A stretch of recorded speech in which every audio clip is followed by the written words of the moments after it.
Hey guys, welcome to this short video, and today I'm going to be showing you guys how to disable G-Sync on specific games. And the reason why I'm making this video is because I've been looking at YouTube and I couldn't find any tutorials. So the first thing you're going to do is open up the NVIDIA control panel by right clicking, and then you're going to go to manage 3D settings, and then in this section you're going to go to program settings.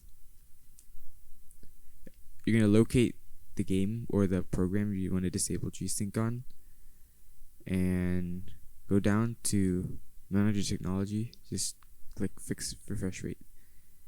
And so now even though G-Sync is enabled in the global settings, the specific game you choose to disable it on will not run G-Sync.